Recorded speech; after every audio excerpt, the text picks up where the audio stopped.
Voilà, bonjour à tous. J'espère que les bontés de Dieu qui se sont renouvelées à votre égard ce matin, eh bien, vous ont permis de lui rendre gloire et d'apprécier sa grâce durant votre journée, si jamais votre journée elle est terminée, si elle se termine, ou si elle commence en tout cas. Dieu dit effectivement que ses bontés se renouvellent à notre égard chaque matin, chaque matin. Chaque matin, c'est un jour où Dieu permet à nouveau à tout homme et à toute femme de pouvoir venir dans sa présence et toujours considérer où est-ce qu'il en est vis-à-vis de Dieu et recadrer les choses dans sa vie si cela est nécessaire. Et donc chaque jour que Dieu nous accorde, il est bon pour nous de mettre à profit ce privilège d'avoir encore en nous le souffle de vie pour nous rapprocher de Dieu. Après, malheureusement, il y a aussi des circonstances qui font que on ne pense pas à la prière, on ne peut pas prier, on n'a pas envie de prier, ou alors les gens ne peuvent pas tout simplement. Elles se trouvent dans une situation, elles n'ont pas la possibilité. Il y a des gens, par exemple, qui sont dans un coma. Voilà, quoi qu'il en soit, pour les personnes qui sont conscientes, pour celles qui ont la possibilité, pour celles qui ont la conscience, la possibilité donc de réfléchir, d'être conscient de ce qui se passe autour d'elles, eh bien, toutes ces personnes-là, par contre, y compris moi, nous avons encore le choix, parce que Dieu nous laisse la vie, ben, le choix de chercher en tout cas à nous rapprocher de Dieu. Alors, cette nouvelle vidéo, c'est la continuité de la précédente. C'est un peu la suite donc de cette précédente vidéo qui s'intitule La puissance de la prière qui nous fait triompher de toute adversité. Voilà, la puissance de la prière qui nous fait triompher de toute adversité. C'est donc un peu la continuité de, de, de cette vidéo, puisque la conclusion de la précédente vidéo a été de dire que la puissance justement de la prière qui nous fait triompher de toute adversité, c'est la prière faite par l'Esprit. Et nous avons vu par la dernière référence qui a été citée, donc Éphésiens, le chapitre 6, les armes spirituelles que nous devions utiliser pour vaincre l'ennemi de notre âme et toute adversité, tout obstacle qui veut se dresser sur notre chemin, que ce soit des personnes humaines ou que ce soit donc le monde invisible, le monde des esprits. Nous avons reçu de la part de Dieu des armes pour que nous puissions triompher. Et parmi ces 6 armes, il y en a une qui nous permet d'attaquer l'ennemi, c'est l'épée de l'esprit. Et donc, la puissance de la prière qui nous fait triompher de toute adversité, c'est la prière faite par l'esprit. Alors, s'il est vrai que la conclusion, ça a été cela, encore faut-il que nous sachions maintenant comment prier par l'esprit, puisqu'il est dit que c'est la prière par l'esprit qui nous fait triompher. C'est là où il y a la puissance donc de cette prière, et c'est par ce biais, par ce moyen, que nous pouvons triompher de toute adversité. Alors, c'est vrai que l'information, elle est là, c'est la vérité révélée de la parole de Dieu par le Saint-Esprit. Nous savons que c'est par l'Esprit donc qu'il nous faut prier, mais on peut se poser la question, et certainement beaucoup d'enfants de Dieu, ou des personnes qui ne sont pas encore en alliance avec Dieu, mais se posent la question, mais que signifie prier par l'Esprit? Qu'est-ce que ça veut dire? Certaines personnes même peut-être ne savent pas comment faire et se posent la question. Elles en sont conscientes que c'est par l'Esprit qu'il faut prier, mais elles se posent certainement la question, comme moi-même, à une époque de ma vie, je me la suis posée, mais que signifie prier par l'Esprit? Qu'est-ce que ça veut dire prier par l'Esprit? Comment prier par l'Esprit? Et c'est cette réponse qui va être apportée aujourd'hui, donc continuité de la vidéo précédente. La réponse va être apportée maintenant, aujourd'hui, comment prier par l'Esprit. Qu'est-ce que ça veut dire prier par l'Esprit? Et le titre de ce message actuel, en continuité donc de la vidéo précédente, s'intitule « La prière qui est toujours exaucée ». Il y a des prières qui sont toujours exaucées. Et cela devrait donc nous réjouir. Nous devrions nous réjouir de ce que Dieu, notre Créateur, notre Père, notre Sauveur Jésus-Christ, notre Consolateur, l'Esprit Saint, le même seul et unique Dieu, eh bien, dans certaines conditions, il nous exauce et il nous exaucera toujours. Et nous pouvons donc nous réjouir de cela, que Dieu est prêt à toujours nous exaucer. D'où le titre de ce message, la prière qui est toujours exaucée. Toujours, je dis bien toujours exaucée.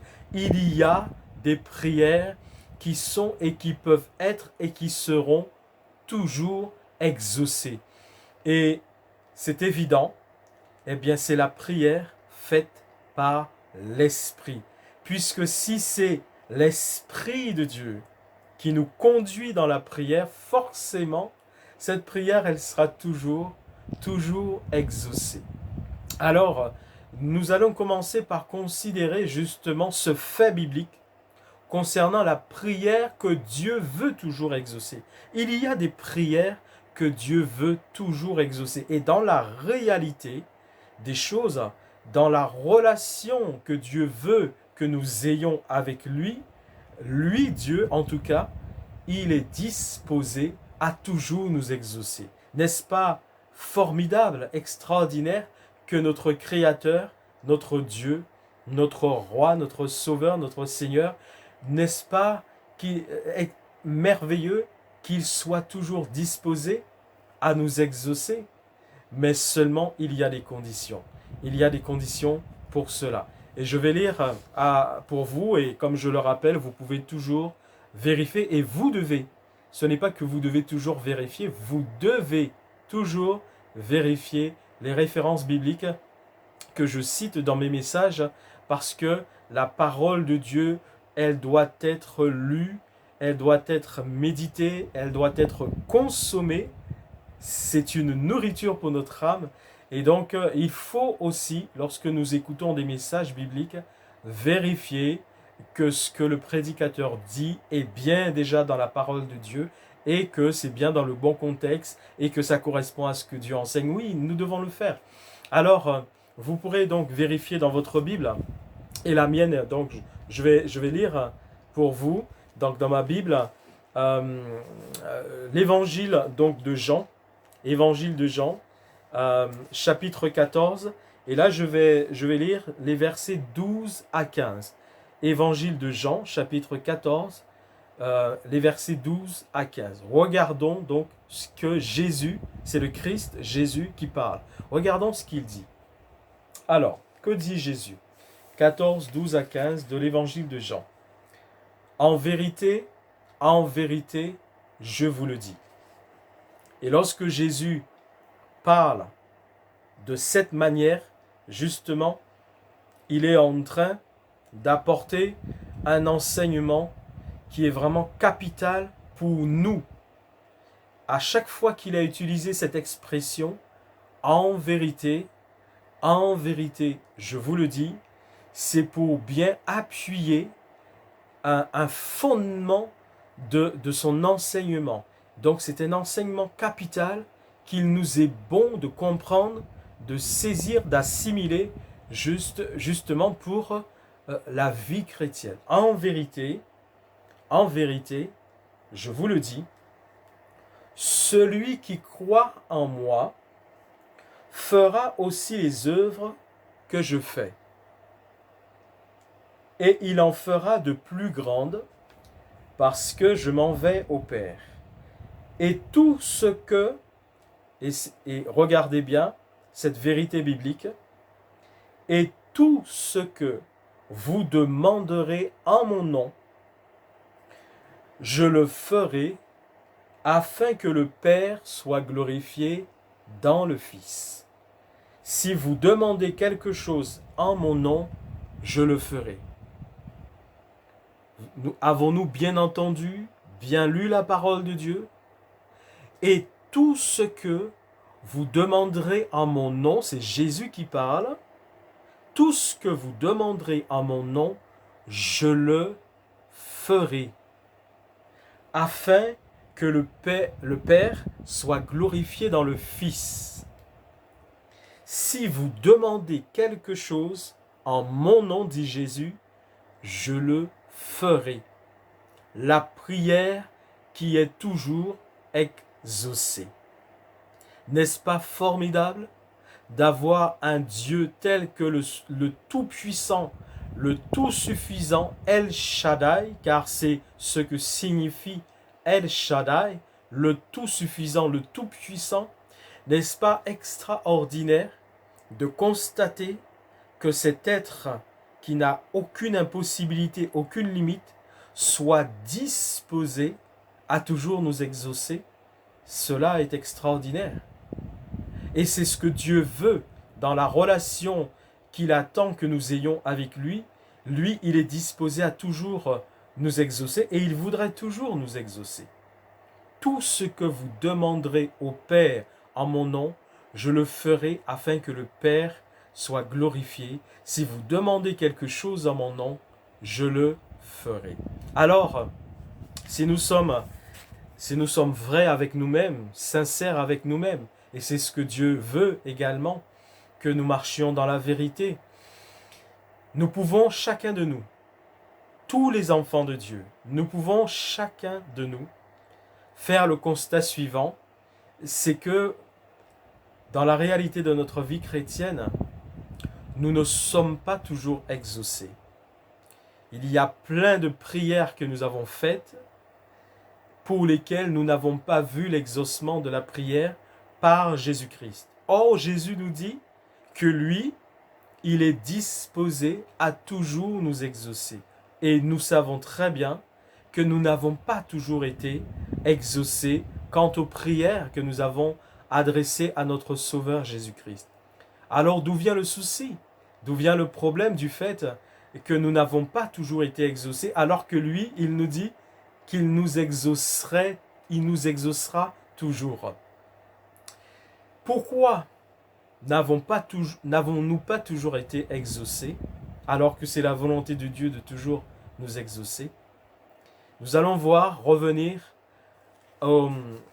à l'épître aux Éphésiens. Nous allons revenir à l'épître aux Éphésiens et nous allons comprendre pourquoi il nous arrive de ne pas toujours être exaucés par le Christ Jésus. Pourquoi ne sommes-nous pas toujours exaucés? Donc je vais lire toujours dans la Bible, la parole de Dieu. Je vais lire donc Éphésiens. Alors, je cherche dans ma Bible Éphésiens. Je vais lire donc Éphésiens. Je reviens donc au chapitre 6 d'Éphésiens.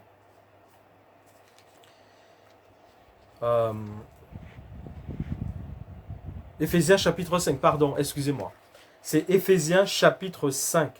Chapitre 5. Éphésiens chapitre 6, c'est là où nous avions la description des armes spirituelles qu'il nous faut donc utiliser pour vaincre toute adversité. Et Éphésiens chapitre 5 maintenant. Éphésiens donc chapitre 5. Je suis dans la parole de Dieu. Et là maintenant, je vais lire pour vous. Alors, je vais lire Éphésiens chapitre 5 à partir du verset 8. Je lis à partir du verset 8. Donc, Éphésiens 5, 8. Il est dit, « Autrefois, vous étiez ténèbres. » Autrefois, il est question dans notre vie passée, lorsque nous ne connaissions pas Jésus-Christ, que nous n'avions pas fait alliance avec Jésus-Christ, que nous n'avions pas demandé pardon à Jésus-Christ pour nos péchés et que nous n'étions pas encore des enfants de Dieu. Nous étions des créatures que Dieu a créé à son image, à sa ressemblance, mais la ressemblance de Dieu, l'image de Dieu en nous, a été brisée au Jardin d'Éden à cause du péché d'Adam et Ève. Et tant que nous n'avions pas réglé ce problème pour retrouver l'image de Dieu en nous par Jésus-Christ, notre Sauveur, eh bien donc nous étions ténèbres. Nous étions ténèbres. Nous marchions donc dans l'égarement spirituel. Autrefois, vous étiez ténèbres. C'est une réalité qui concerne notre passé normalement. Mais l'enfant de Dieu n'est plus ténèbres. Maintenant, un enfant de Dieu est devenu lumière dans le Seigneur Jésus-Christ. Autrefois, vous étiez ténèbres, mais maintenant, vous êtes lumière dans le Seigneur Jésus-Christ. Marchez comme des enfants de lumière. Et donc, je vais passer maintenant au verset 18 de Éphésiens chapitre 5. Verset 18 d'Éphésiens chapitre 5. Écoutez bien, nous allons comprendre pourquoi il nous arrive de ne pas toujours être exaucés alors que Jésus nous dit que lui, il est disposé à toujours nous exaucer. D'où vient ce paradoxe dans la vie du chrétien? Ne vous énivrez pas de vin, ça c'est de la débauche. Celui qui s'énivre, celui qui devient saoul à cause de l'alcool, il entre dans des circonstances de débauche. Et ça le sépare de Dieu, de la relation et de la communion avec Dieu. Donc, nous devons éviter cela car nous devons vivre une vie de sainteté. Ne vous énivrez pas de vin, c'est de la débauche. Qu'est-ce qu'il nous faut? Pour nous chrétiens, soyez au contraire remplis de l'Esprit. Voici ce dont nous avons besoin tous les jours de notre vie, non pas seulement un jour, une fois comme ça de temps à autre, mais c'est tous les jours de notre vie. Nous devons être donc remplis du Saint-Esprit. Soyez au contraire remplis du Saint-Esprit. Donc, nous allons répondre à la question: comment prier par l'Esprit? Pour prier par l'Esprit, nous devons être remplis du Saint-Esprit. Un enfant de Dieu a obligatoirement reçu, en devenant enfant de Dieu, l'Esprit de Dieu, et il a reçu également le Saint-Esprit. L'enfant de Dieu a en lui le Saint-Esprit. C'est le Saint-Esprit qui fait d'un enfant de Dieu une maison où Dieu va maintenant résider. C'est le Saint-Esprit qui fait cela. Le Saint-Esprit fait de la personne qui vient à Christ une demeure dans laquelle désormais Christ va pouvoir résider par son esprit. Donc, l'enfant de Dieu, le chrétien, a obligatoirement en lui le Saint-Esprit. Mais quand bien même l'enfant de Dieu a le Saint-Esprit en lui, il n'est pas forcément rempli de l'Esprit. C'est pour cela qu'il y a, justement, dans ce même passage, me semble-t-il, d'Éphésiens chapitre 5, en tout cas dans le livre des Éphésiens, il y a ce passage qui nous invite à marcher par l'Esprit afin que nous n'accomplissions pas les désirs de la chair. Donc cela est bien adressé, cette exhortation est bien adressée à un enfant de Dieu. Un enfant de Dieu a en lui le Saint-Esprit, un enfant de Dieu a en lui l'Esprit de Christ, mais il n'est pas forcément rempli de l'Esprit. Et c'est d'où vient le problème. C'est là que vient le problème consistant à ce que nous ne soyons pas toujours exaucés.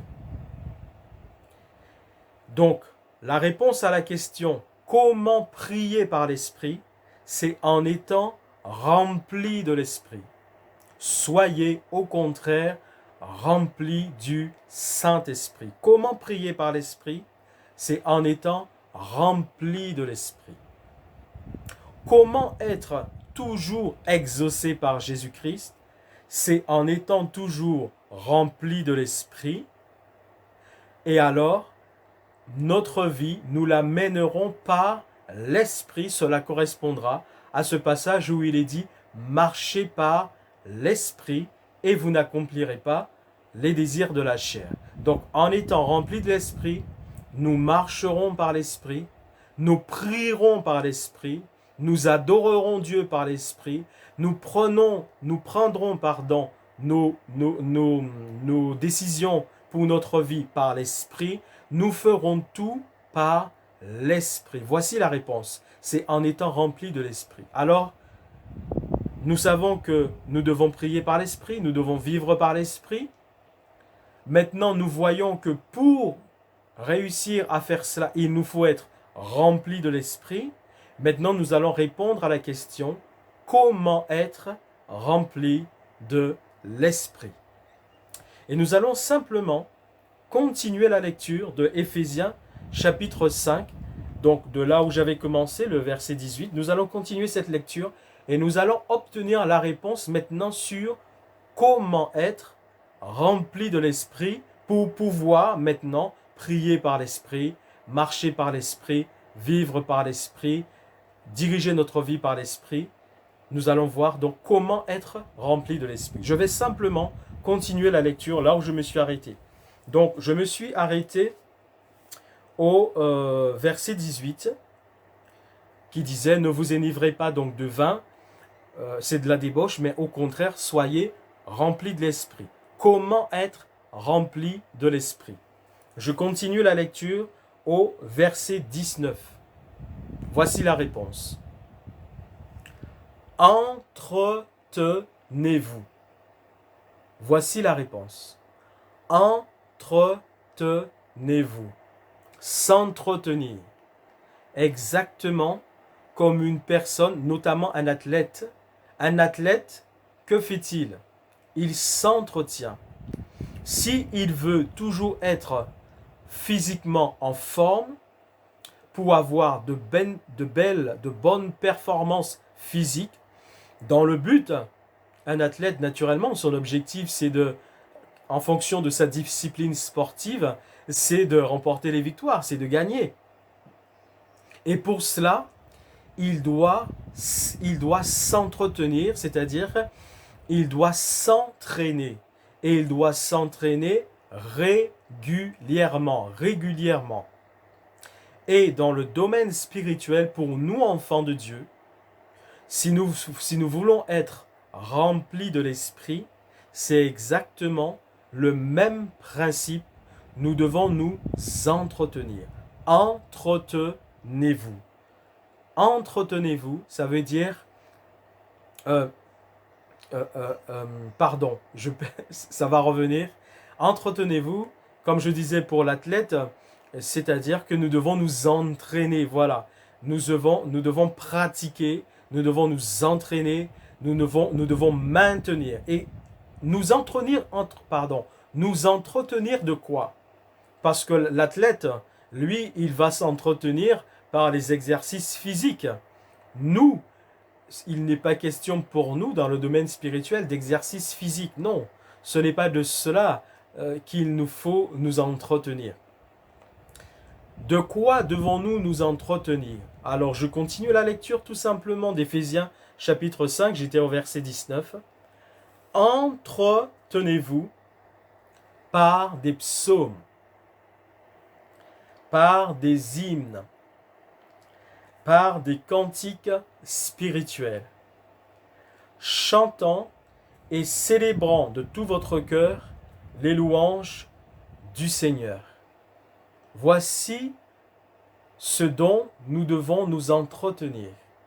Donc nous devons nous entretenir régulièrement, quotidiennement, C'est-à-dire, cela résume donc à dire que nous devons sans cesse nous retrouver dans la méditation, l'étude de la parole de Dieu, dans la prière et la relation avec Dieu. C'est ce dont nous avons besoin de nous entretenir, par des psaumes, par des hymnes, par des cantiques spirituels, chantant et célébrant de tout notre cœur les louanges du Seigneur. Nous devons rendre continuellement grâce à Dieu, le Père, pour toutes choses au nom de Jésus-Christ, et nous devons nous soumettre les uns aux autres dans la crainte de Christ, c'est-à-dire nous devons nous respecter les uns les autres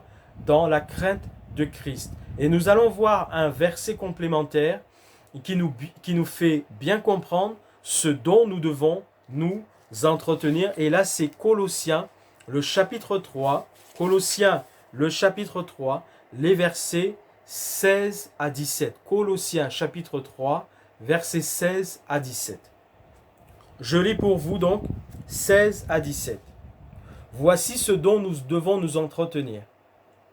Que la parole de Christ, que la parole de Christ demeure en vous dans toute sa richesse. Et d'autres versions disent abondamment. C'est la même chose. Que la parole de Christ demeure en vous dans toute sa richesse abondamment. Instruisez-vous et exhortez-vous les uns les autres en toute sagesse par des psaumes. C'est la même chose que nous venons de lire dans Éphésiens chapitre 5 à partir du verset 19. Nous retrouvons la même chose dans l'épître aux Colossiens. Instruisez-vous et exhortez-vous les uns les autres en toute sagesse par des psaumes, par des hymnes, par des cantiques spirituels, chantant à Dieu dans vos cœurs en vertu de la grâce. Et quoi que vous fassiez en parole ou en œuvre, donc là il est question de notre vie quotidienne, quoi que vous fassiez, là il est question de notre vie de tous les jours, quoi que vous fassiez en parole ou en œuvre, faites tout au nom du Seigneur Jésus, en rendant par lui des actions de grâce à Dieu le Père. Donc nous avons toutes les réponses maintenant pour comprendre, pour connaître et pour savoir ce que signifie prier par l'Esprit, marcher par l'Esprit, adorer Dieu par l'Esprit, vivre par l'Esprit. C'est la volonté de Dieu pour l'enfant de Dieu, que l'enfant de Dieu marche par l'Esprit, qu'il prie par l'Esprit, qu'il adore par l'Esprit, qu'il vive par l'Esprit.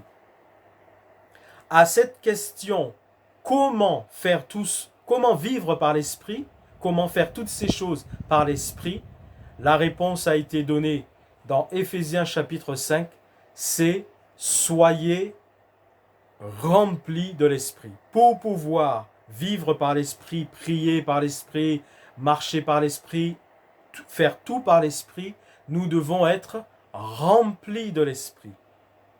Et comment être remplis de l'Esprit?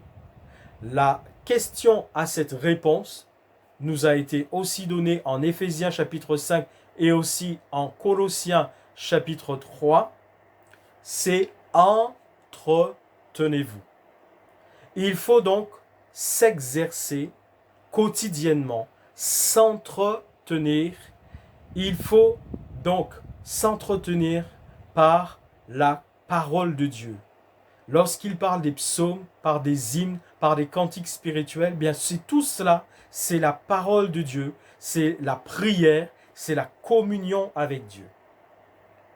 Voici donc la réponse à cette grande question, comment prier par l'Esprit, comment vivre par l'Esprit, comment marcher par l'Esprit, et qui va donc répond également à l'autre question, comment être toujours exaucé, comment s'y prendre, comment devons-nous nous y prendre pour être toujours exaucé? Ben, c'est en étant toujours rempli de l'Esprit, parce que nous allons nous entretenir par la nourriture spirituelle de la parole de Dieu qui va venir nourrir notre âme, en nourrissant quotidiennement avec abondance de cette nourriture, dans toute la richesse de cette nourriture, en nous entretenant régulièrement de cette nourriture quotidienne, permanente, abondante et riche de la parole de Dieu, de la vie de prière, de la communion avec Dieu, nous allons donc être remplis de l'Esprit. Et comme nous serons remplis de l'Esprit par cette nourriture abondante de la parole de Dieu, de la prière, de la communion avec Dieu, de la louange, de l'adoration, comme nous nous remplissons abondamment, richement, quotidiennement de cette vie spirituelle en étroite, en étant toujours en contact, en communion avec Dieu par sa parole, par la prière, par la louange, eh bien le Saint-Esprit va pouvoir utiliser cette nourriture dont nous nous nourrissons pour nous conduire, nous diriger, nous inspirer, nous montrer le chemin, nous faire des révélations. C'est de cette manière que le Saint-Esprit va pouvoir inspirer nos prières, va pouvoir créer en nous, comme Dieu le dit, le vouloir et le faire. Et le Saint-Esprit prendra toute cette nourriture dont nous nous nourrissons en permanence, quotidiennement, avec soin. Il prendra toute cette nourriture dont nous nourrissons tous les jours. Il va prendre cette nourriture et il va nous inspirer nos prières. Il va nous conduire dans la journée. Il va nous inspirer les décisions que nous devons prendre. Il va nous aider dans la louange, dans l'adoration que nous apportons à Dieu. C'est là la clé du succès de la vie chrétienne. C'est là la clé qui va nous permettre d'être toujours exaucés par Jésus-Christ. Pourquoi serons-nous toujours exaucés? Puisque comme c'est le Saint-Esprit qui va nous inspirer dans tout ce que nous faisons, eh bien, nous serons toujours exaucés. Le Saint-Esprit ne pourra jamais nous inspirer dans quelque chose qui n'est pas de la volonté de Jésus-Christ, qui n'est pas de la volonté du Père et qui n'est pas de sa volonté lui-même, le Saint-Esprit. Comme c'est le Saint-Esprit qui va nous conduire, nous inspirer, nous serons toujours exaucés par Jésus-Christ. Voici donc la réponse à cette grande question par laquelle nous avons commencé dans la précédente vidéo, la puissance de la prière qui nous fait toujours triompher de nos adversaires, qui nous fait triompher de toute adversité. Et la suite aujourd'hui qui s'intitule « La prière qui est toujours exaucée ». La prière qui est toujours exaucée. Et nous avons vu que le désir de Jésus, c'est de toujours nous exaucer. Comment cela? Eh bien, c'est en étant toujours rempli du Saint-Esprit, pour que ce soit toujours le Saint-Esprit qui nous guide, nous inspire, nous dirige, nous conseille dans tout ce que nous faisons. Et si c'est le Saint-Esprit qui nous conduit dans tout ce que nous faisons, nous serons toujours exaucés. Amen. Gloire à Dieu, n'est-ce pas extraordinaire? Béni soit l'Éternel. Béni soit le Dieu de la vie. Béni soit le Dieu de la vie. Si quelqu'un doute encore que Dieu veuille toujours nous exaucer, j'ajoute le verset de l'évangile de Jean, Jean chapitre 15, le verset 7. Jean 15, verset 7. Il est dit ceci, donc le temps que je me repère, Jean, si vous demeurez en moi Et ça équivaut à ce que nous avons dit concernant le fait de nous entretenir. Nous entretenir par la parole de Dieu, par la prière, par l'adoration, par la louange, nous entretenir tous les jours. Et cela permettra que nous serons toujours remplis du Saint-Esprit et le Saint-Esprit pourra agir en nous.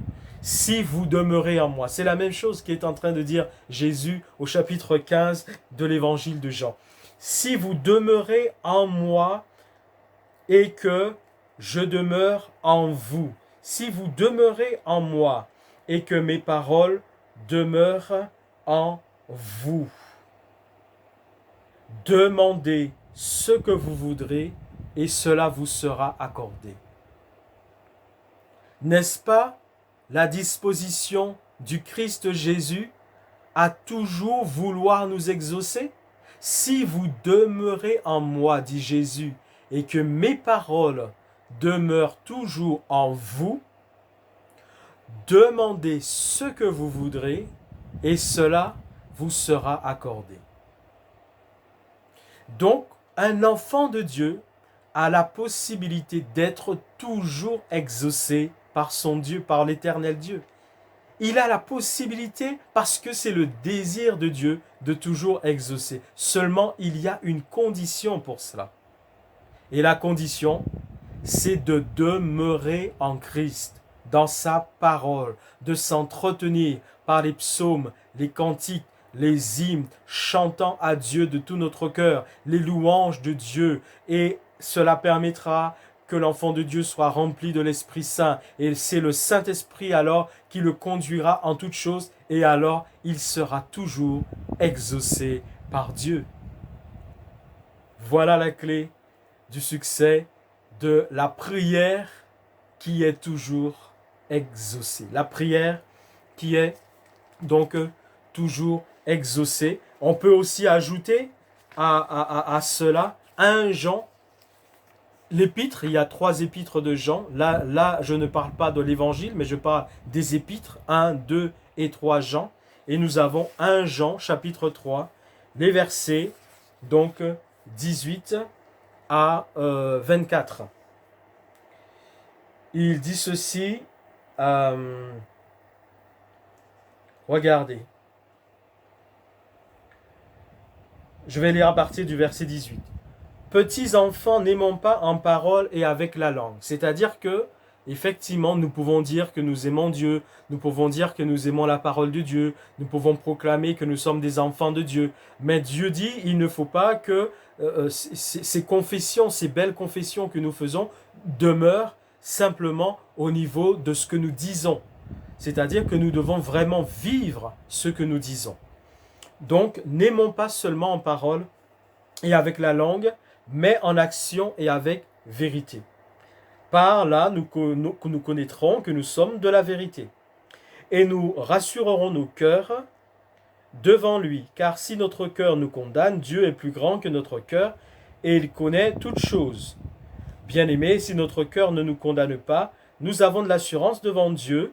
Et regardez bien, quoi que ce soit que nous demandions, quoi que ce soit, c'est bien ce que nous lisons, quelle que soit la chose que nous allons demander à Dieu, quoi que nous demandions,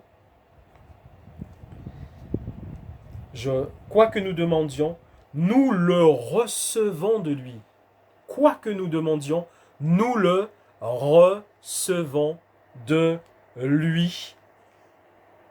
Parce que nous gardons ses commandements et que nous faisons ce qui lui est agréable. Pourquoi Dieu, comment Dieu nous exaucera-t-il toujours? C'est parce que nous gardons ses commandements et nous faisons ce qui lui est agréable.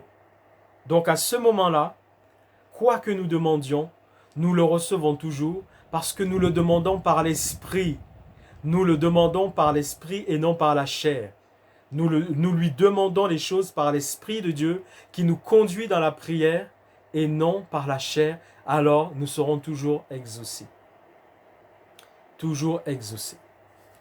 Je voudrais quand même vous parler également d'une autre forme de prière par l'Esprit.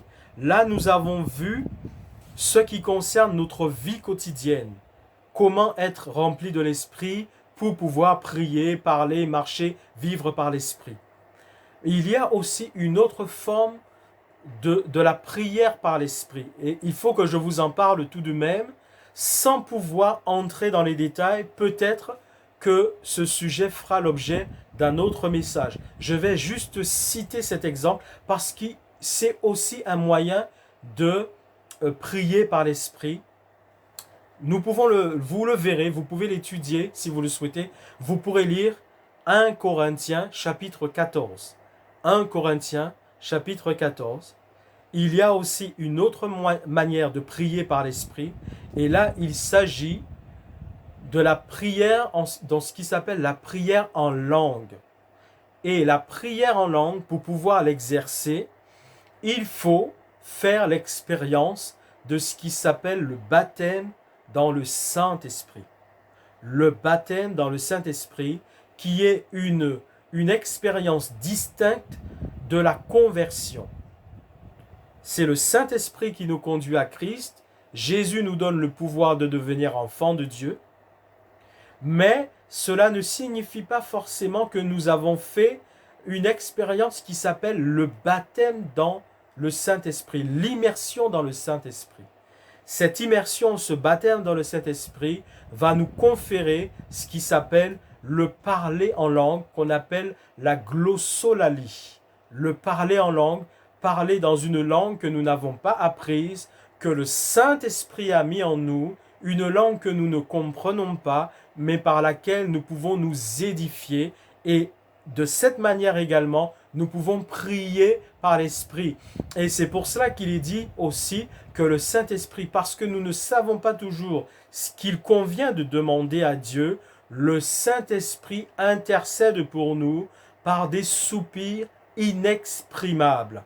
Le Saint-Esprit intercède pour nous par des soupirs inexprimables. Mais c'est comme je vous le dis, ce n'est pas l'objet aujourd'hui de ce sujet. Je n'entre pas dans les détails de ce sujet. Je voulais simplement dire qu'il y a aussi cette manière de prier par l'Esprit qui consiste à prier en langue, une langue céleste que le Saint-Esprit a mis en nous, que nous n'avons pas apprise, que nous-mêmes nous ne comprenons pas, mais par laquelle nous nous édifions, nous nous fortifions, nous nous revigorons par cette langue céleste, par l'onction donc du Saint-Esprit. Et donc cela pourra faire l'objet d'un message. Et si vous le souhaitez, n'hésitez pas, comme je vous l'ai dit, n'hésitez pas à commenter les messages.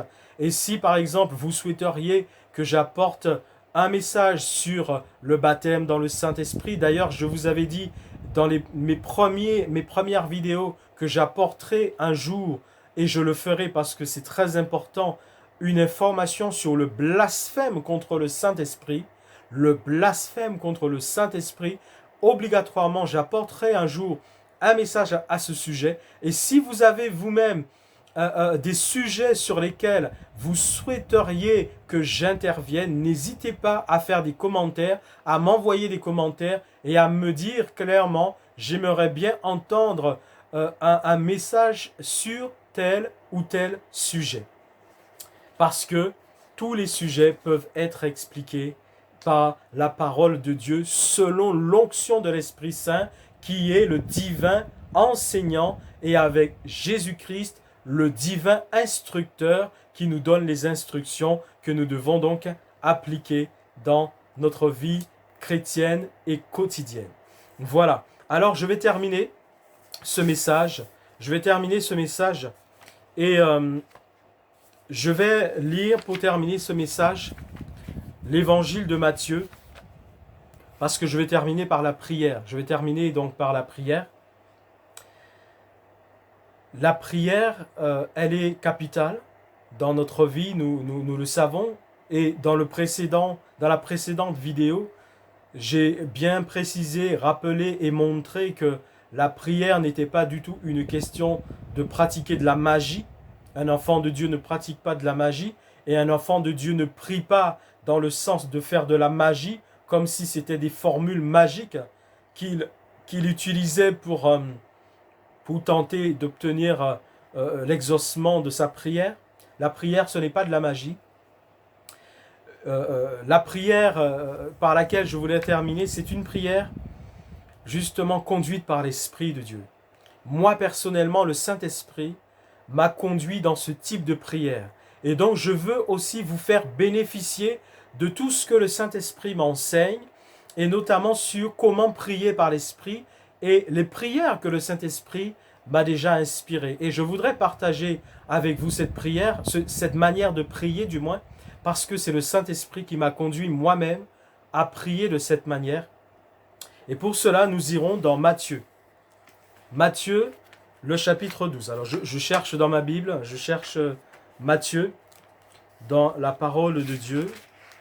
Nous terminerons ainsi, donc, Matthieu chapitre 12 et le verset 28. Matthieu 12, 28. Donc, je fais un rapide résumé. Il est question de Jésus-Christ à qui on a emmené une personne possédée, et Jésus va délivrer cette personne, va chasser l'esprit impur, le démon qui était dans cette personne. Jésus va secourir cette personne et libérer cette personne de cette possession démoniaque.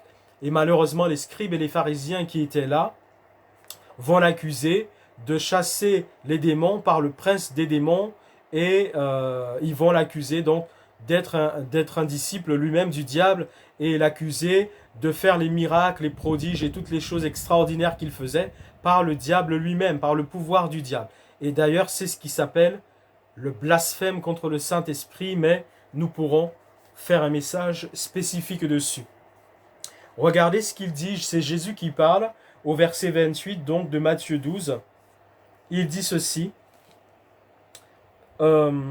mais si c'est par l'Esprit de Dieu que je chasse les démons, le royaume de Dieu est donc venu vers vous. Vous voyez, Jésus même atteste que lorsqu'il a accepté d'être un homme incarné sur la terre, tout en étant Dieu, tout ce qu'il faisait, il le faisait lui-même par l'Esprit de Dieu, par le Saint-Esprit. Il le faisait de la part du Père, par le Saint-Esprit. C'est ce qu'il est en train de dire. Et donc, nous voyons bien à combien plus forte raison pour nous, chrétiens, disciples du Christ, que nous devons tout faire par le Saint-Esprit. Donc, il dit bien, si c'est par l'Esprit de Dieu que je chasse les démons, ça veut dire que le royaume de Dieu est donc venu à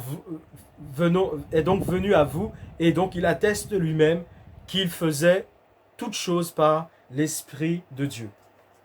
Et donc, il va dire ensuite, comment quelqu'un peut-il entrer dans la maison? Alors, je vais passer tout cela. Je vais passer tout le reste de la lecture.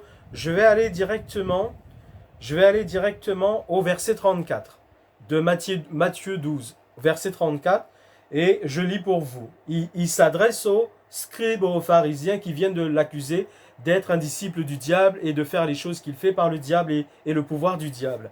Alors il dit, race de vipères, comment pourriez-vous dire de bonnes choses, méchants comme vous l'êtes? Car c'est de l'abondance du cœur que parle la bouche. C'est pour ça qu'ailleurs, Jésus aussi a expliqué que ce n'est pas ce qui entre dans notre bouche qui nous souille, mais que c'est ce qui sort de notre bouche qui nous souille. Parce que ce qui entre dans notre bouche, en parlant des aliments, ça ne concerne que notre corps de chair et de sang, nous le savons, qui retourne à la poussière lorsque nous quittons cette vie terrestre. Mais ça ne touche pas à l'âme et à l'esprit que nous avons, parce que l'âme et l'esprit font partie du domaine de l'esprit, du domaine de l'antimatière, du domaine du surnaturel. Le corps de chair et de sang que nous avons, c'est la matière. Donc quand nous mangeons, ces aliments ne touchent que cette matière, mais ces aliments ne peuvent pas toucher l'âme ou l'esprit que nous avons. Parce que l'âme et l'esprit font partie du domaine de l'esprit du monde immatériel. Mais tandis que ce qui sort de notre bouche, si ce qui sort de notre bouche est mauvais, là c'est dangereux parce que ça veut dire que ça vient de notre âme, de la partie immatérielle, spirituelle qui est en nous. Et si c'est de cette partie-là que sortent les mauvaises choses que nous prononçons de notre bouche, à ce moment-là, ça veut dire que notre âme est souillée. C'est ainsi qu'il a expliqué que ce n'est pas ce qui entre dans notre bouche qui nous souille, mais que c'est ce qui sort de notre bouche qui nous souille. Et c'est pour cela qu'il dit aux scribes et aux pharisiens, c'est de l'abondance du cœur que parle la bouche, parce qu'il venait de l'accuser d'être un disciple du diable. L'homme bon tire de bonnes choses de son bon trésor, et l'homme méchant tire de mauvaises choses de son mauvais trésor, en parlant de l'âme, du cœur, en parlant de ce qui est spirituel en nous, et non pas de la matière, mais de ce qui est spirituel en nous. Ce qui est spirituel en nous, si notre trésor spirituel il est bon, nous allons pouvoir en tirer de notre trésor spirituel les bonnes choses. Mais si notre trésor spirituel est souillé, nous allons malheureusement tirer de notre trésor spirituel des mauvaises choses. Et donc, il dit, je vous le dis, écoutez bien cette parole. Je vous le dis au jour du jugement. Au jour du jugement. Il ne parle pas de la terre, il ne parle pas de la vie terrestre. Jésus ne dit pas quand vous allez vivre sur la terre, il dit au jour du jugement. C'est-à-dire quand l'homme se trouvera devant Dieu pour savoir où est-ce qu'il va passer son éternité. Ce sera le jour du jugement. Où passera-t-il son éternité? Au jour du jugement, les hommes rendront compte de toute parole vaine qu'ils auront proférée au jour du jugement. Et écoutez, car par tes paroles, tu seras justifié, et par tes paroles, tu seras condamné. Avons-nous bien entendu ce que Jésus a dit? Il ne dit pas dans notre vie ici-bas, mais il dit au jour du jugement, nous devrons rendre compte pour toute parole mauvaise que nous aurons proférée. Par nos paroles, nous serons justifiés, et par nos paroles, nous serons condamnés. Naturellement, pour l'enfant de Dieu, pour le chrétien de Dieu, le chrétien de Dieu ne passera pas en jugement. Parce que l'enfant de Dieu, le chrétien, il demande à Dieu pardon pour ses péchés. C'est Jésus qui le justifie. Jésus le lave par son sang pour ôter ses péchés. Il veille, cet enfant de Dieu, à demeurer en Christ, à demeurer dans la parole de Christ, pour qu'il n'ait pas à passer en jugement. Et effectivement, si le jour où il quitte cette terre en étant en Christ, il ne passe pas en jugement, il parle dans la gloire et la félicité céleste. Mais pour toute personne qui ont déjà quitté, qui quittent et qui quitteront cette terre en n'ayant pas réglé le problème de leur péché avec Dieu par Jésus-Christ, elles connaîtront ce qui s'appelle rendre compte pour toute parole mauvaise qu'elles auront proférée sur cette terre. Par leurs paroles, elles seront soit justifiées ou condamnées. Et comme je vous disais, je voulais vous faire bénéficier d'une manière que le Saint-Esprit m'a appris à prier, parce que les paroles que nous prononçons, elles ont leur importance. Alors, nous ne parlons pas de la pensée positive, nous ne sommes pas du tout dans ce genre de doctrine, nous ne parlons pas de la pensée positive, nous ne parlons pas des personnes qui répètent des paroles positives en pensant que, à force de répéter ces paroles positives, elles seront exaucées. Nous ne parlons pas du tout de ce genre de doctrine qui n'est pas biblique, mais nous parlons simplement de pouvoir tirer du bon trésor de notre cœur les bonnes paroles que nous pouvons utiliser dans notre relation quotidienne, dans notre vie de prière, tout simplement. Et le Saint-Esprit m'a appris à prier en utilisant les bonnes paroles du bon trésor de mon cœur. C'est ce qu'il veut que je fasse et non pas me laisser conduire par des mauvaises paroles.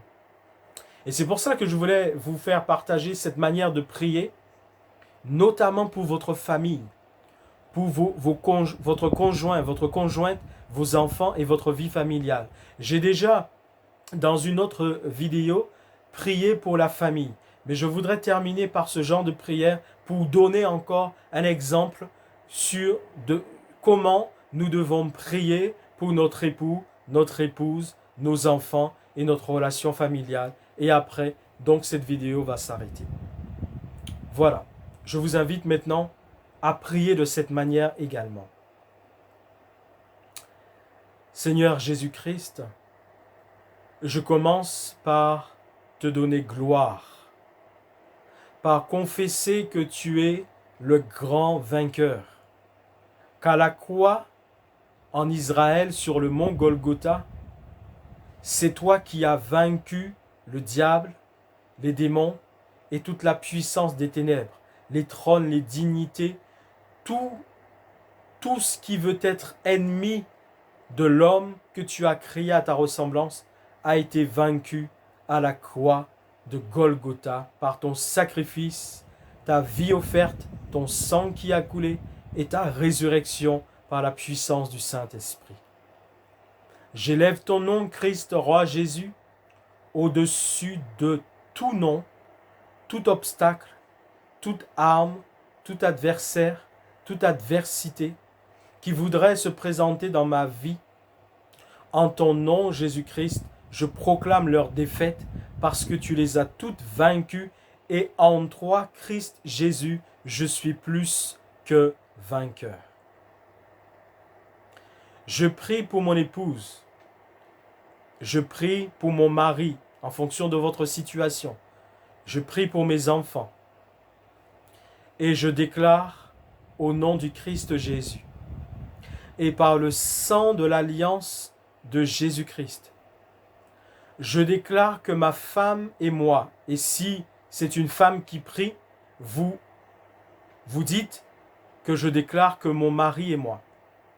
Je déclare donc que ma femme et moi, ou que mon mari et moi, nous nous aimons. Nous nous aimons de l'amour de Dieu, au nom de Jésus-Christ, par le sang de l'alliance de Jésus-Christ. Nous nous aimons d'un amour vrai, d'un amour profond et sincère, un amour conduit par Dieu, voulu par Dieu, dirigé par Dieu. Nous nous respectons. Nous avons une grande complicité et une grande amitié. Nous vivons l'harmonie du couple dans le nom de Jésus-Christ et par le sang de l'alliance de Jésus-Christ. Nous marchons ensemble dans la direction que Jésus nous montre et que le Saint-Esprit nous inspire. Nous œuvrons ensemble dans la moisson que Jésus nous a confiée pour le salut et la délivrance des âmes. Nous sommes unis par le même esprit, le Saint-Esprit, et l'autorité de Jésus sur nos vies qui nous fait triompher de toute adversité au nom de Jésus-Christ et par le sang de l'alliance de Jésus-Christ. Nous bénissons également nos enfants. Nous aimons nos enfants et nos enfants nous aiment dans le nom de Jésus-Christ et par le sang de l'alliance de Jésus-Christ. Nous éduquons nos enfants correctement dans les voies de Jésus-Christ et par le sang de l'alliance de Jésus-Christ. Nous portons nos enfants sur le trône de l'amour, de la bonté et de la grâce de Jésus-Christ chaque jour de notre vie afin que Jésus-Christ les garde, les protège, les bénisse dans toute leur vie, dans leurs études scolaires, dans leur vie personnelle, dans leur santé, dans leur psychisme, dans leur état psychologique, et que Jésus-Christ et le Saint-Esprit attirent leur cœur vers leur royaume et la justice de Dieu au nom de Jésus-Christ. Je déclare que ma famille est bénie de Jésus-Christ. Ma famille jouit pleinement du sang de l'alliance de Jésus qui met en déroute tous nos ennemis, toute adversité, tout adversaire, tous ceux qui voudraient nous détourner ma famille de l'appel de Dieu pour le royaume et la justice de Dieu. Nous sommes plus que vainqueurs en Jésus-Christ. Nous triomphons au nom de Jésus-Christ et l'amour de Dieu est répandu dans nos cœurs par le Saint-Esprit et Jésus-Christ scelle ma famille par le sang de son alliance et je rends gloire à Dieu pour cet amour incommensurable. Béni soit l'Éternel le Père, béni soit l'Éternel le Christ Jésus et béni soit l'Éternel l'Esprit Saint au nom de Jésus-Christ. Amen. Amen. Voilà, je voulais partager simplement avec vous cette manière de prier pour ma famille, pour ma femme. Moi, je suis marié donc à une femme. Vous êtes peut-être marié, donc si vous êtes une femme, c'est un homme. Si vous êtes un homme, c'est une femme. Ça, c'est la volonté de Dieu. Le reste, ce n'est pas dans la volonté de Dieu. Un homme, c'est avec une femme, c'est avec un homme. Le reste, ce n'est pas dans la volonté de Dieu. Et nous pourrons aussi en parler, quoi qu'il en soit. Voilà, je voulais simplement partager avec vous cette manière que le Saint-Esprit m'a appris à prier pour mon épouse, pour mes enfants, pour mon foyer. Je voulais donc vous apporter la révélation que le Saint-Esprit m'a donnée sur la manière de prier pour le prochain. Et ça, nous pouvons prier après pour tous les sujets en tirant du bon trésor dans notre cœur, les bonnes paroles inspirées par l'Esprit Saint pour que ce soit des prières efficaces, des prières qui soient toujours exaucées. Que Dieu vous bénisse. Je vous dis à très bientôt. N'hésitez pas de mettre des commentaires et de me dire si vous souhaitez un message qui soit apporté sur un sujet précis. Vous le savez, moi je vous l'ai dit, je cherche l'inspiration qui vient de Dieu. Je ne veux pas juste apporter des messages venant de moi-même, mais on peut étudier tous les sujets parce que Dieu nous révèle par sa parole tout ce qui est utile que nous sachions. Donc si vous voulez connaître, si vous voulez que nous discutions d'un sujet particulier, n'hésitez pas et en me tenant dans la présence de Dieu, je chercherai la révélation de Dieu pour le sujet pour lequel vous souhaiterez un message. Que Dieu vous bénisse et à très bientôt.